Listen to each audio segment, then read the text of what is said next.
Okay, let's go ahead and get started. Hi, everyone. My name is Elizabeth Moore, and I'm the news team lead here at Ballotpedia. We're so happy to have all of you joining us today as we discuss the topic of statewide ballot measures in 2021 and 2022. Here with me today, I have our very own ballot measures expert, Josh Altic. Hi, Josh. Hello. All right, let's dive into these statewide ballot measures. So just to start with the basics here, a ballot measure is a law, issue, or question that appears on a state or local ballot for voters to decide. At Ballotpedia, we cover all statewide ballot measures, as well as all measures in California and those that appear on the ballots for voters in the top 100 cities and the state capitals outside of those top 100 cities. So Josh, let's start with 2021 then. I know that during odd years, we don't see as much ballot measures activity. How many ballot measures have been certified for the ballot so far, and what do you think we might expect by the time ballots are finalized? Yeah, that's right. Um, so far we have 13 certified statewide measures for the 2021 ballots. So those are kind of scattered out throughout the spring and in the fall. And on average, we see about 1/5 the number of statewide measures in an odd year as we do in an even numbered year. So it is much less. So far, we're looking at measures in Colorado, New York, Pennsylvania, and Rhode Island. And they've all been referred by state legislators so far. So no citizen initiatives are for sure on the ballot quite yet. I see. Okay. So how does that number compare to an average odd numbered year? Yeah, so on average since 2011, there have been 31 statewide measures. And this has historically dropped a lot. There's been a downward trend of statewide measures in odd numbered years, often because there's sort of more laws restricting measures to even numbered years. So by this point in the year, on average, since 2011, we've only seen 4 measures. So we're actually way ahead of where we usually are, just in terms of the number of statewide measures. I actually don't think that will necessarily translate to a much larger number by the end of the year once things are all finalized, just because so many measures are on spring ballots this year. Legislators in Rhode Island and Pennsylvania kind of hurried some things through to put them on spring ballots, which we don't always see. Okay, got it. Yeah, and I saw that those Rhode Island bond questions were all approved. Was that expected? Yeah, so the 7 bond issues on the March 2 ballot were all approved. They were totaling 400 million. And yeah, I was expecting those to pass. Rhode Island voters have approved all 22 measures they've voted on since 2008. The last measure they defeated was in 2006, and it was kind of a smaller, sort of off-topic measure. So yeah, it was definitely expected. Interesting. So speaking of spring measures, I know Pennsylvania voters are also deciding on some this pretty soon. 2 amendments would limit the governor's emergency declaration powers and give the legislature more control over emergency declarations. Do you think that was motivated by emergency declarations related to COVID-19 last year? Yeah, absolutely. It's a direct response to that conflict. So there are 3 constitutional amendments on the May 18 ballot in Pennsylvania, and those 2 measures you mentioned about emergency declarations are there's kind of this long story behind them, but they relate to COVID directly. So I'll just tell that story now. So the Sounds good. first measure you mentioned would limit emergency declarations by the governor to 21 days unless the legislature voted to extend that timeline. The other measure would allow the legislature, so explicitly allow the legislature to either terminate or extend an emergency declaration. So this all kind of stemmed from the legislature trying to terminate Tom Wolf's coronavirus emergency declaration in June. They voted on a resolution to end the declaration, which of course ends a lot of the executive powers that the governor was using to sort of pass and enact these restrictions on activities during COVID. So the governor's office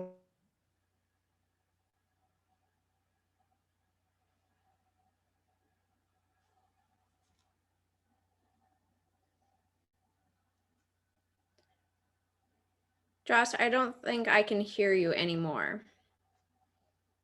legislature introduced these amendments to give themselves more power over the length of emergency declarations.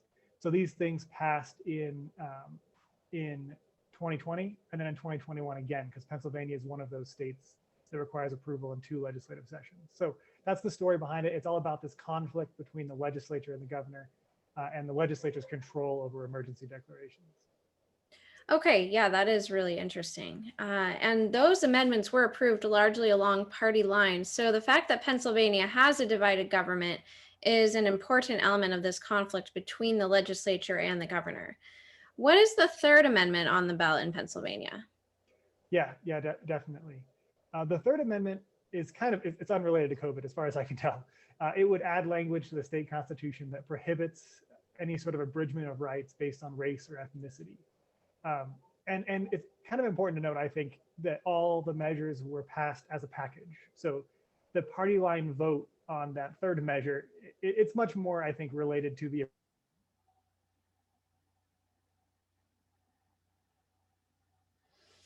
Okay, yeah. I think you cut out there a little bit at the end, Josh. I don't know if you can kind of restate what you're saying.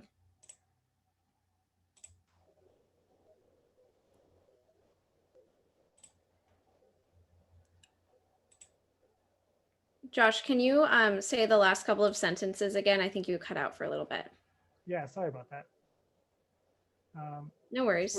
So yeah, the Third Amendment was about, it prohibits in the Constitution any sort of abridgment of rights based on race or ethnicity. And that the party line vote we see on these amendments, it's because of the emergency declaration amendments, because all of these measures were put on the ballot as a package. So I think that's why you see the party line vote that doesn't quite make sense for this Third Amendment. Okay, got it. Thank you. And I saw that the Utah legislature recently put a measure on the ballot about how much money they can move around during emergency special sessions. Does that also have anything to do with COVID-19? I'm going to guess the answer is yes. And do you think there could be more ballot measures this year or next year addressing responses to the pandemic? Yeah, absolutely. I do think this is sort of the start of a trend that we'll see, where all these emergency declarations, all these executive actions, all these sessions with the legislature happen in 2020. And now people are sitting back a little bit and deciding kind of how they're going to change policies going forward. So that Utah measure doesn't really have the conflict that's behind the Pennsylvania ones, but it is absolutely inspired by COVID-19. So what it would do is increase the amount legislators can appropriate during special sessions from 1% of the previous year's budget to 5%. And this is all stemming from a 2018 amendment that gave the legislature this power in the first place to call special sessions and appropriate this money. But what they found in 2020 was that they had to actually come to session quite a few times because they were limited by how much money they could appropriate or cut from the budget during a given session. The other issue here that's important is whether or not they're restricted when it comes to federal funding, federal emergency funding. So they kind of had to jump through some hoops to actually spend all the federal money they were getting in response to the COVID-19 pandemic. So this amendment would actually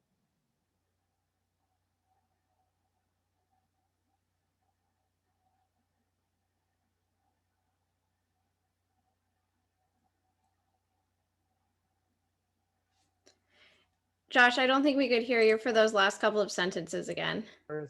or that are otherwise inspired by COVID-19. I expect to see quite a few of those.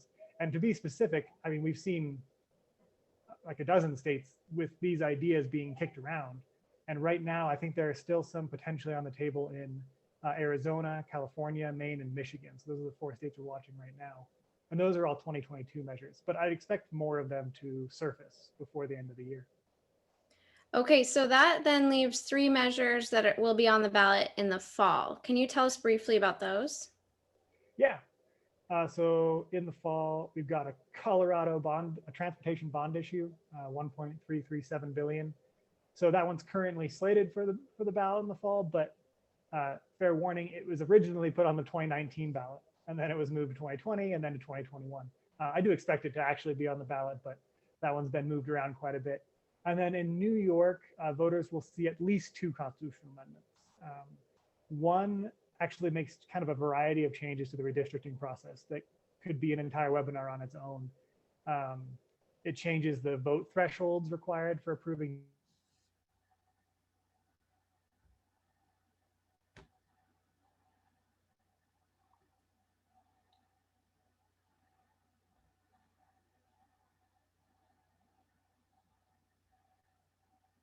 air, and healthful environment to the state constitution.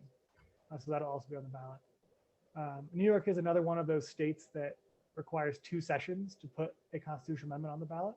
So there's kind of a limit to how many can go on the ballot this year. And right now there are 4 other measures that could potentially be put on the November ballot. Okay, so that covers all 13 measures that have been certified so far. What should we watch out for this year then? Are there any citizen initiatives that could appear on the ballot? Yeah, so we will very likely see at least one citizen initiated measure. And the average for that, in the last couple of cycles has ranged between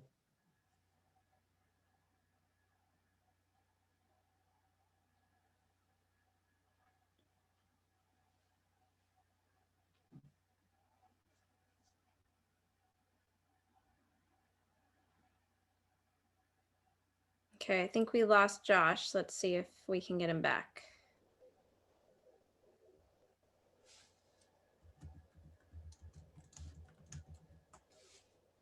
Can anyone hear me?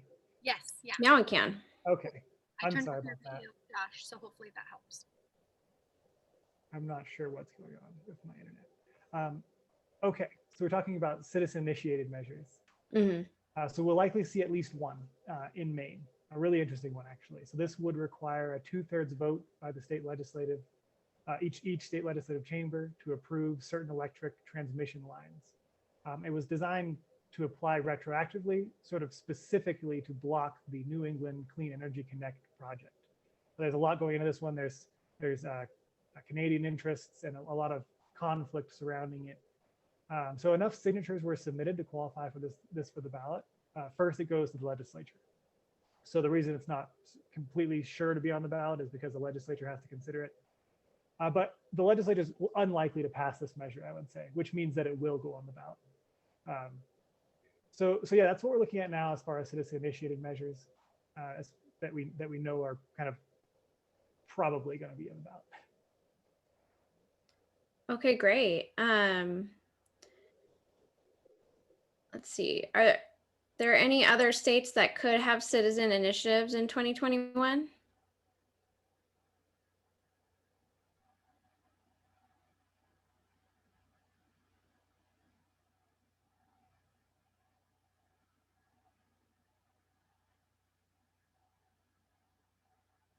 Maine, Ohio, and Washington. The Maine and Ohio deadlines are already passed, so we're not going to see any there. Colorado and Washington deadlines are still coming up in the summer, so we could still potentially see measures in Colorado or Washington. Okay, you had cut out a little bit, so just to kind of summarize, you said Colorado, Maine, Ohio, and Washington could see those placed on their ballots as well, right? Yeah, those are the 4 states that even have a process that allows for odd year ballot Right. initiatives. But the deadlines in Maine and Ohio are already.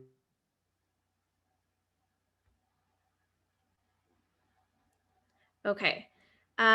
So you mentioned that there might be some more New York amendments that get put on the ballot.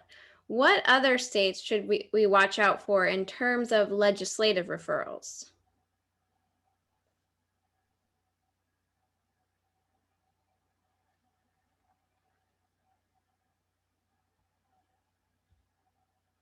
Okay, I think we lost Josh, so let's give him a second to see if he can come back on. Sit tight.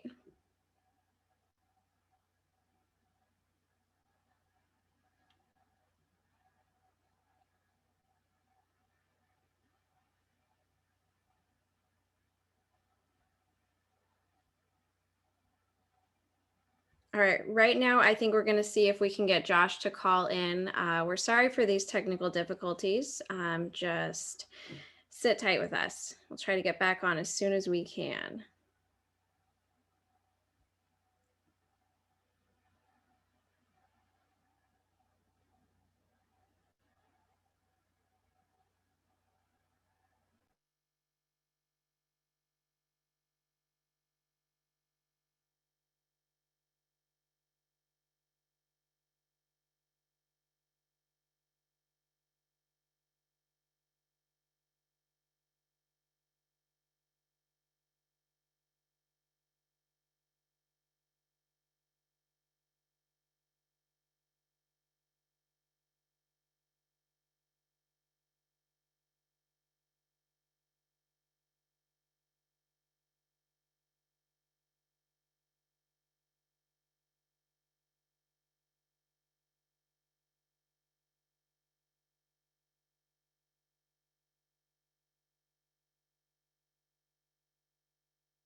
Hello, can anyone hear me?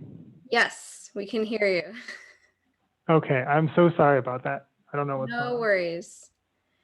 Yeah, let's just jump right into it. My most recent question was, I know that you mentioned that there might be some more New York amendments that get put on the ballot.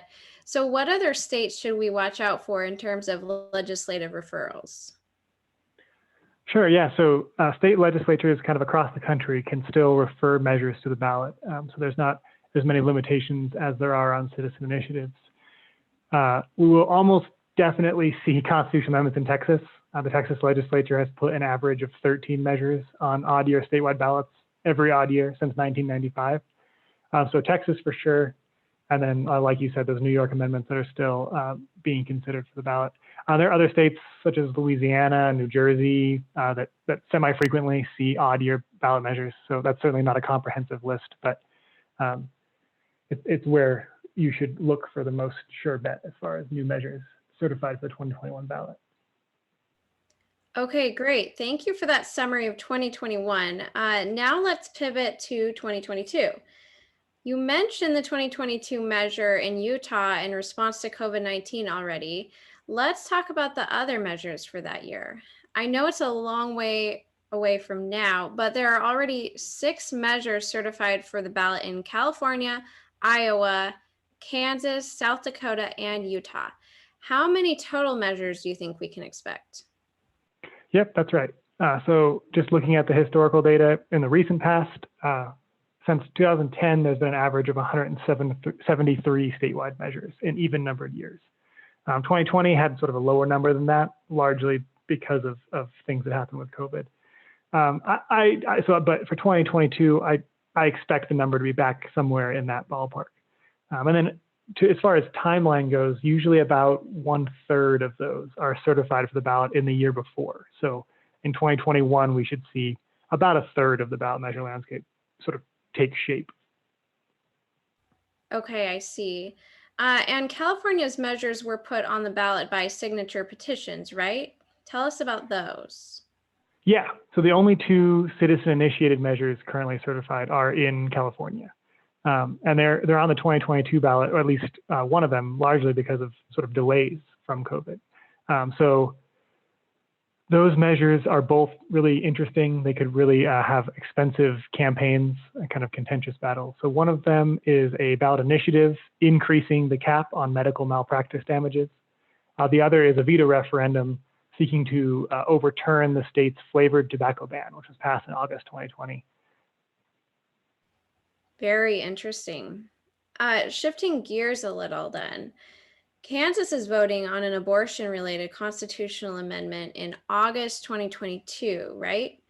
And we saw several measures like this in other states in 2018 and 2020. What does this amendment do? Yeah, the legislature in Kansas referred this amendment to the August ballot next year. It would insert language into the Constitution that says that nothing in the Constitution can be interpreted to create a right to abortion or require government funding for abortion. And this version of this recipe also states explicitly that the legislature has the authority to pass laws regarding abortion. So the measure is designed to overturn a 2019 Kansas Supreme Court ruling that interpreted the state's Bill of Rights as guaranteeing a right to abortion. This is kind of a similar scenario that was played out in multiple other states, as you mentioned. So very similar amendments were passed in Tennessee, Alabama, West Virginia, and Louisiana. And then one failed in Massachusetts and one in Florida, I think. The point is, I guess, that there have been multiple court rulings in multiple states, at least 10 states, that interpret either rights to privacy or rights to liberty as guaranteeing a right to abortion. And these amendments are designed to sort of address that and overturn or prevent those court rulings. I see. Okay. And Iowa is voting on a measure to put a right to firearms into the state constitution. What other trends or potential trends are you noticing for 2022? Yeah, that's right. Iowa, I think, could become the 45th state with explicit right to firearms in the state constitution. Other trends I'm looking at, I think one of the most interesting ones, although it's kind of kind of wonky is any sort of changes to the ballot measure process itself. So recently, the South Dakota legislature voted to put an amendment on the 2022 ballot that would require a 60% supermajority vote at an election, a statewide election, for any ballot measure, whether citizen initiated or legislatively referred, that increases taxes or fees or appropriates more than $10 million in the first 5 years. So I think we could definitely see more measures in 2021 and 2022 addressing ballot measure processes and requirements themselves. So we're already kind of tracking a lot of these. Legislation to enact or increase supermajority requirements have been introduced in 6 other states, Arizona, Arkansas, Florida, Missouri, North Dakota, and Oklahoma. And then legislators are considering a lot of different restrictions or changes to the ballot measure process. We're looking at things like limitations on what circulators can do and how much they can be paid or by what system they can be paid, single subject rules, and a lot of sort of a wide range of different changes to ballot measure law. A lot of these, the legislature can just pass directly into statute, so they don't need a ballot measure. But any of the changes that require amending the state constitution will require voter approval, and I do expect to see more measures like that. So we should watch out for ballot measures about ballot measures. Yes. That gets us up to speed on the statewide level then. Let's quickly now touch on local ballot measures. I know there are thousands of local measures each year. What topics have you been paying attention to, or will you be paying attention to? Yeah, since the beginning of 2020, we've been paying a lot of attention to police-related ballot measures, measures on things like police oversight or police practices. And so on May 1st, there are 2 measures that are interesting to us right now in San Antonio and Austin. The San Antonio measure would repeal the police department's collective bargaining authority, and the Austin measure would add the office of the Director of Police Oversight to the city charter. And the idea behind that is that the city council could then pass ordinances that would make that department of oversight more independent and less, more separate from the sort of the current executive chain of command that kind of includes the police department. So that's the idea there. And I think we'll probably see more police-related measures that we will be tracking in 2021 as kind of an expansion of our scope. Yeah, and I know along those lines, there's also a potential measure in Pittsburgh banning no-knock warrants. That's right. Yeah. Election systems is another topic that seems to be getting a lot of attention lately. I know that Burlington, Vermont voters approved a measure enacting ranked choice voting in March. Alaska voters approved a ranked choice voting system in November. New York City voters are using ranked choice voting for elections for the first time this year, and voters in 6 cities approved ranked choice voting measures last year. So with all that being said, are there any ranked choice voting measures or other elections related measures on the horizon? Yeah, in the near future, we'll look back at Austin again. There's a sort of a series of measures all related to elections in Austin on May 1st. One of them would enact ranked choice voting for city council elections, provided state law permits it to go into effect. The other measures, there's one that would create a public campaign finance system that gives voters a $25 voucher. It's kind of an idea we've seen in several other larger cities, including Seattle. One would establish sort of a strong mayor system instead of a strong manager system, and move the mayoral election to the presidential election years with the idea of having that executive election in a year where turnout is much larger. So I do think we'll see a lot of election system changes, including ranked choice voting, on more and more statewide and local ballots in the next 2 years. Great, and that actually leads really nicely to a quick preview of our next briefing, in which Josh will be taking a look at recent changes to election systems across the United States. We'll also look ahead to potential future measures on election systems. So mark your calendars, that'll be on March 24th, and you can visit our website at ballotpedia.org to learn more about that and to sign up. All right, well, thanks so much for walking us through all of the ballot measure landscape for 2021 and 2022, Josh. If you found this content interesting, I highly recommend signing up for our free Ballot Measure monthly email. It tracks all ballot measure certifications and the news that surrounds them on a monthly basis. Beyond that, I want to thank everyone very much for joining us today. I hope you all have a great rest of your day. Goodbye. Thanks. Bye.